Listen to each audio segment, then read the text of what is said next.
The story begins with our main character, Takaru, dragging himself home from the office looking like a man whose dreams got rejected harder than a low-budget anime. He's tired of his boring life. No excitement, no adventure, just Excel sheets and existential dread. The dude just wanted something different. So, Takaru was sitting in front of his TV and starts wishing for an adventurous life like every other anime protagonist who's done nothing wrong yet still gets hit by fate. And guess what? Boom. Suddenly, he finds himself in a completely different place. In front of him sits a mysterious man who looked like he hasn't slept since the Big Bang. The man says, "I'm kind of responsible for the solar system." And Takaru, being the smart cookie he is, goes, "Wait, are you an alien?" The man sighs and says, "No, genius. You can call me a god." God then starts ranting like he's in a cosmic TED Talk. "No matter what I fix on this planet, humans always mess it up. They regret every decision they make, so I've decided to try something new." Then he says something about dropping a drop that can change the entire world. Meanwhile, Takaru's face screams, "I understood absolutely nothing." Then the god drops the bomb. "By the way, you're actually dead." Takaru freezes like a laggy NPC. God continues, "If you don't go back to Earth, your soul will disappear soon. So, how about I send you to another planet?" Takaru's brain was buffering at this point. Before he can even reply, God's like, "Don't worry, I won't send you empty-handed. I'll give you some special abilities." Now Takaru's eyes light up like a gacha player hearing free summons. Excited, he starts writing down what powers he wants. But before he can finish his wishlist, he starts fading away like a Thanos victim. He screams, "Bro, stop. You haven't given me enough powers yet." God looks at him and probably goes, "Fine, take some extras, you greedy mortal." Next thing we know, Takaru respawns in another world. He looks around all confused and starts walking until he finds a small town. But of course, his stomach starts growling like a Pokemon. He was starving. So, he thinks, let's try that scouting skill God gave me. But when he activates it, nothing happens. Takaru's like, "Nice, I got scammed by God." But then, suddenly it activates, and he realizes the skill lets him see the rank of everything around him like people, plants, rocks, maybe even his own intelligence, which is probably F rank. He picks up random stuff, and each thing has a rank. Most of them are low, but then he finds a weird stone with a C rank and thinks, if I collect high rank stuff, I can make big money. So, he gathers a bunch of items and heads to the town to sell them. At the gate, a guard stops him, but Takaru says confidently, "I'm an adventurer." The guard lets him in, though everyone keeps staring at him like he's some lost villager from Minecraft. He goes into a shop, hands over the C-rank stone, and the shopkeeper's eyes nearly pop out. "I'll give you 5 silver coins for this," he says. Takaru, who doesn't know the value of money here, happily agrees. Later, he learns that 5 silver coins equal 500 yen, and he's like, "Wait, that's actually a lot." Feeling lucky, he sells more stuff. The shopkeeper then asks, "Why do you have so many materials?" Takaru proudly says, "I just like collecting things, herbs, stones, whatever." The shopkeeper goes, "Interesting, you're a gatherer. I have a perfect job for you then." He explains there's a rare stone up on a mountain and offers Takaru 3.6 million yen for it. Our boy, without thinking twice, agrees instantly. You can practically see the yen signs glowing in his eyes. Later that night, Takaru was chilling in a hotel bed, staring at the ceiling, thinking about everything that just happened. From dying, meeting God, to suddenly becoming a part-time gatherer. It's safe to say his life got a major patch update. So, our boy Takaru was chilling when a girl shows up with a bucket of warm water. She politely says, "Please wash your hands and feet." Takaru, being the clueless, asks, "Wait, is this like a bath?" The girl apologetically says,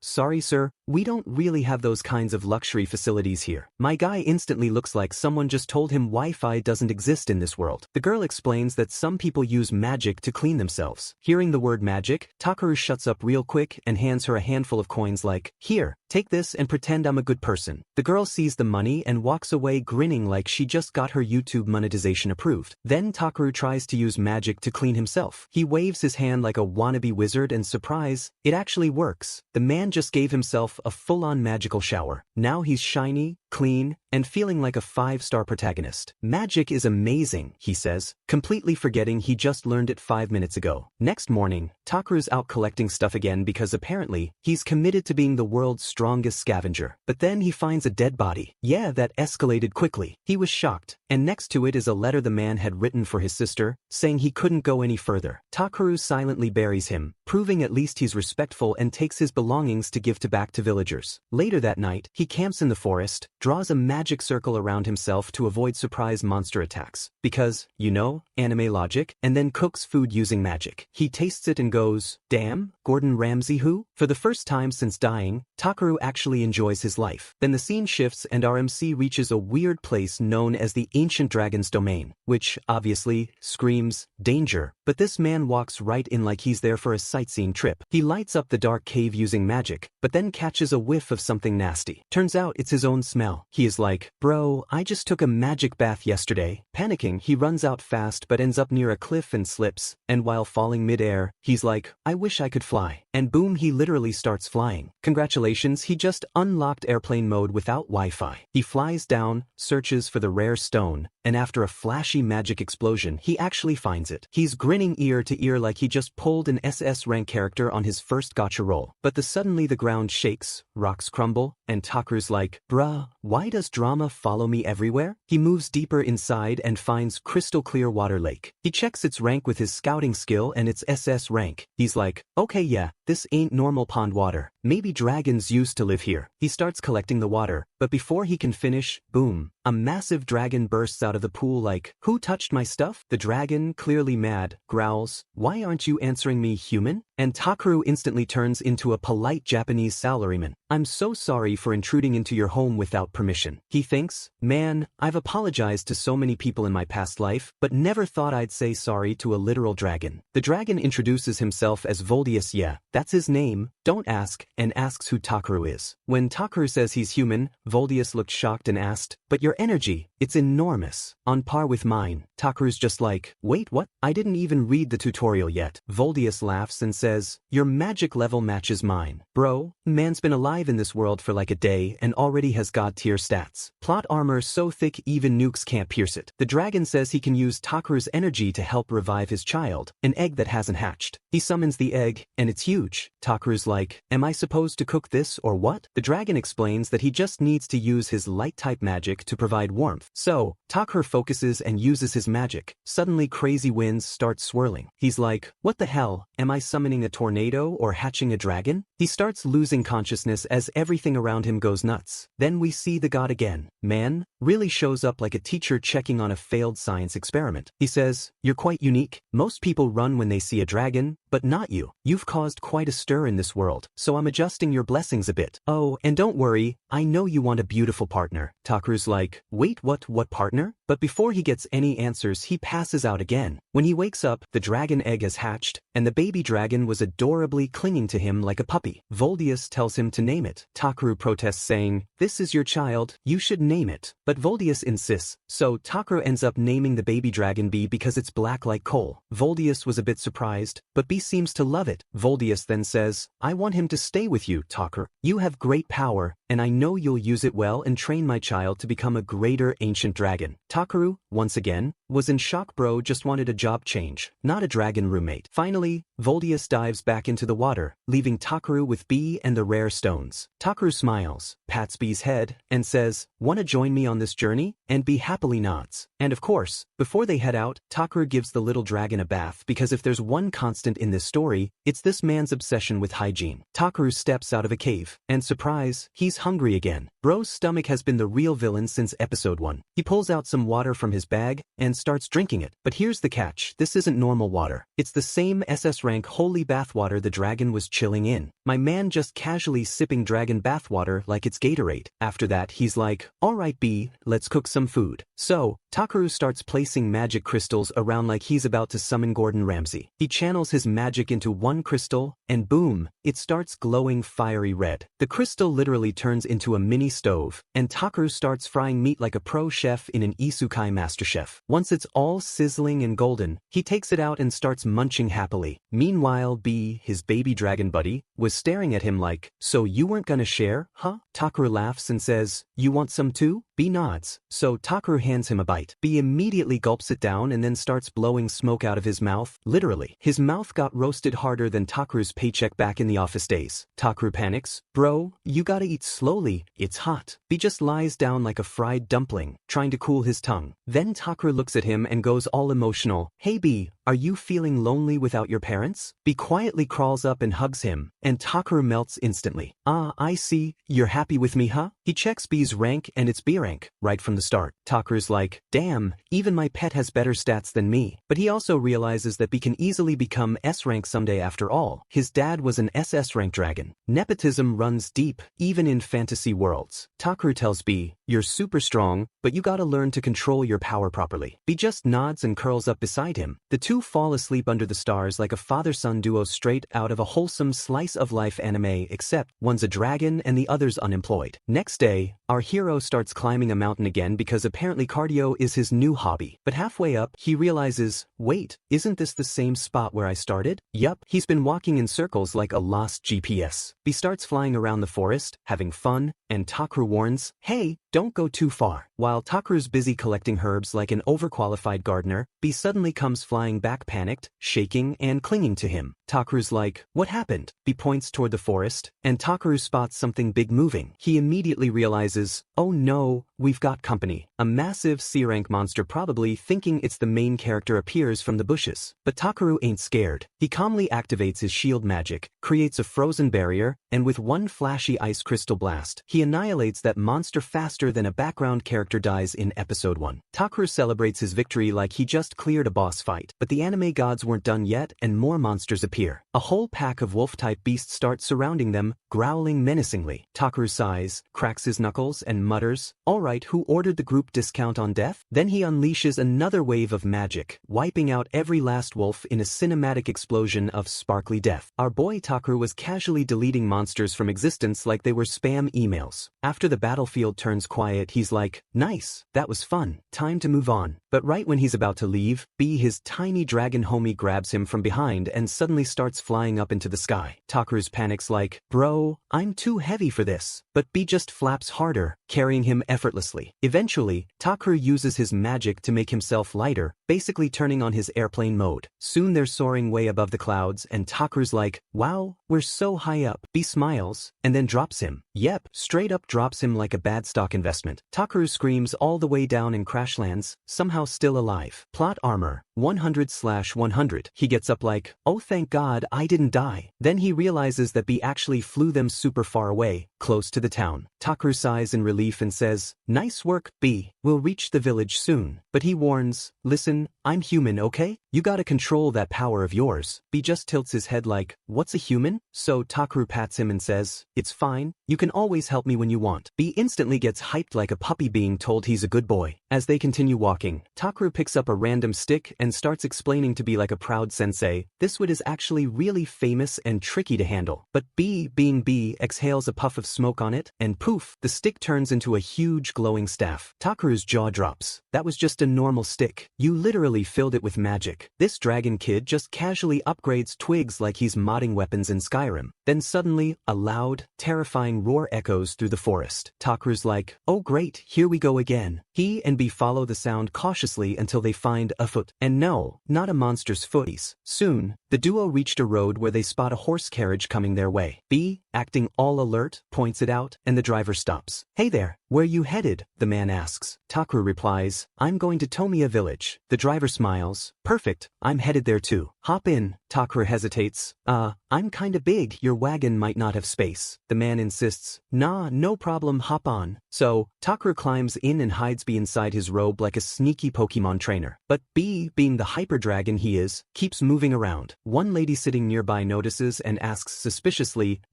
what's moving under your clothes? Takaru awkwardly smiles, oh, that's just a dragon. The lady's eyes widen, wait, what? So, he shows B to everyone, and instantly the whole wagon lights up with excitement. The kids start cheering, a baby dragon, and the adults are like, are you a dragon knight? Takaru panics, no, I'm just a regular guy. I found this egg, it hatched, and now, he follows me around. Everyone stares at him like, bruh, this man hatched a dragon on his own? Then Takaru introduces himself properly. I'm Takaru. The others share their names, and soon they're all chatting and laughing. He starts playing with the kids, flapping around while the children giggle with pure joy. The whole scene looks like a wholesome anime ending credit moment. After a while, they stop to rest. The lady offers, "I can cook for everyone," but Takuru's like, "Nah, I got this." And boom, man switches to chef mode. He takes out a bunch of pots, vegetables, and ingredients from his magic bag, basically a storage system that'd make Doraemon jealous. He cooks up a storm, and soon everyone's devouring his food like they've been starving for days. One of them asks, "Wait, are you a magician or something?" Takuru laughs, "Nah, I'm no magician. My bag's just a magic item. It's basically a portable storage room." Then suddenly, the man takes a bite of food and straight up starts crying like a toddler. This is too good. Everyone's stunned, and Takuru's just sitting there like, "Well, was it really that emotional, bro?" Next day, Takuru was cleaning his scissors early in the morning like he's getting ready for war, or maybe just really bored. The man's wiping his sword with full concentration, looking like that one uncle who polishes his scooter every Sunday for no reason. At the same time, the carriage driver's wife wakes up and spots him. "Hey, what are you doing?" she asks. Takuru smiles and says, "Just cleaning my scissors." The lady nods approvingly. "Wow, so disciplined. You must be a really good man." And Takuru's just there smiling like, "Ma'am, if only you saw how I died in my previous world." After that wholesome morning chat, the group hits the road again in their horse carriage. Eventually, Takuru reaches his destination, his new home base, and waves goodbye to the lovely couple. His dragon buddy, waves too, probably still chewing on something. Just then, an old villager nearby says, "Oh look, the pure one has returned," which sounds super dramatic, but apparently he just means winter is coming. Another villager explains, "That guy, he travels around collecting rare items and then sells them here." Takuru walks into the shop of the old man from before. The shopkeeper greets him warmly, "Welcome back, Takuru," and Takuru replies, "Thank you, old man." Takuru then shows him a bunch of shiny stones and proudly says, "I used a little magic to make them look even better." The old man picks one up, squints at it, and goes, "Son, this isn't better. This is legendary. I can't even afford to pay for this." Then he adds, "You shouldn't waste your skills here in this small town. You should head to Belkin, the kingdom of Belkin, where real adventurers train. You have talent, but remember, true skill isn't just about power, it's about learning to use it wisely." Takuru nods like a student hearing his sensei's final words before the next arc. "Alright," he says, "I'll go to Belkin." And in the next scene, our boy's sitting with a serious face, scribbling down a shopping list. He's literally planning his next big adventure like he's prepping for a Costco run. Food, clothes, potions, magic snacks for B, the essentials. Then he heads out to buy supplies. And of course, he ends up in his favorite place, the village market, which just happens to be mid-festival. Everyone's dancing, singing, and vibing, and Takuru joins in, having the time of his life. Bro went from fighting dragons to partying with villagers in just one episode. Later, he visits an old lady at her spice shop to restock ingredients. She hands him a few pouches and says, "Use these spices wisely, young man." The way she said it, it sounded less like cooking advice and more like she's entrusting him with the infinity stones. Then she asks, "So, is it true you're heading to Belkin?" Takuru nods, "Yeah, that's the plan." The old lady smiles warmly, "Good, a hard-working soul like you deserves to see the world." And you can tell Takuru's heart went ding, because the man actually blushed a little. Takuru notices the old lady's eyes tearing up as he prepares to leave the village. Turns out, the whole village really loves this man. Like seriously, he went from random outsider to local hero who feeds everyone and fixes stuff. Back in his room, Takuru starts thinking, "These people helped me so much. I should make something for them." He remembers how the old lady sold him spices super cheap, how everyone supported him, and how no one ever cheated him. A rare wholesome moment in the Isekai world. So, he takes out some of his precious stones, a lamp, and begins crafting. Using his magic, he merges them together, creating a brand new enchanted lamp. Basically, man just invented the fantasy version of a security camera. Next morning, we see Takuru saying goodbye to the villagers. Everyone's waving and telling him, "Take care." But before leaving, Takuru goes, "Oh, by the way, I made this lamp for you guys. If you keep it lit, thieves, monsters, and bandits won't come near the village." The villagers were amazed. But then the old man looks closely at the lamp and realizes, "Wait a second, this lamp is made from that." His face screams, "Boy, do you know how much this was worth?" Takuru realizes what's coming, the scolding of the century, and before the old man can even open his mouth, our hero sprints away like Sonic on caffeine. The old man just sighs, smiles, and says, "What a kind fool. I'll never be able to repay this debt." debt. Cut to the next scene.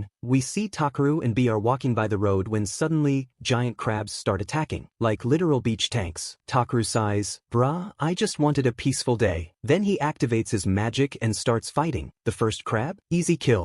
One hit delete. But then another one shows up, clearly the first crab's angry cousin, and this time, there's a whole gang of them. Just when things start looking tough, B the baby dragon swoops in like, "Don't worry, Dad, I got this." He picks Takaru up and flies into the sky. The two crabs try to attack, miss, and end up smashing each other. Takaru laughs and says, "Nice teamwork, B." He then stores the crab bodies in his magic item box as the scan showed that these crabs were real delicious. Later, the duo makes crab soup over a magical campfire, and both of them enjoy it like it's Michelin star level. Takaru even says, "Man, this world's seafood is fire." In the next scene, Takaru finally arrives at his next destination, the kingdom of Belkin. As soon as he enters the city, he's greeted by two guards who look like they take their job way too seriously. They ask, "Who are you and why are you here?" Takaru replies confidently, "I've come to join the Adventurers Guild." They check his bag, but Takaru smartly disguised it with a basic spell so nobody can see what's inside. The guards find nothing suspicious and let him in. One of them even says, "You're clear, but you've got something strange. The scan says you have a dragon's blessing." Takaru just laughs awkwardly and says, "Oh, that's because I have a small dragon with me." Then he brings out B, who pokes his little head out like a proud Pokemon. Instead of panicking, everyone goes like, "Oh, he's so cute." The guards are all smiling like, "Bro's a pet parent, not a threat." They welcome him inside with full respect. Takaru enters the city gates and says, "Alright, first things first, let's check out the guild." So, he and B make their way to the Adventurers Guild, where they're greeted by a kind, cheerful receptionist lady. She smiles and says, "Welcome to the Europa Guild. How can I help you?" Takaru says, "I'd like to register as an adventurer." The lady nods, "Alright, but first we'll need to test you. Do you have any combat abilities?" Takaru replies, "Not really. I don't fight much, but I'm good at gathering." The lady starts filling out his form and says, "Okay, that's fine." But Takaru suddenly adds, "Oh, I did defeat a giant crab recently." The lady raises an eyebrow, "Really? I'll need proof." So, Takaru casually places the crab corpse on the counter. The moment it touches the desk, the entire table breaks in half. Everyone around freezes in disbelief. The receptionist's jaw drops. Then, out of nowhere, the guild master storms in. "What's going on here?" The receptionist quickly explains, "Sir, he said he killed a monster and,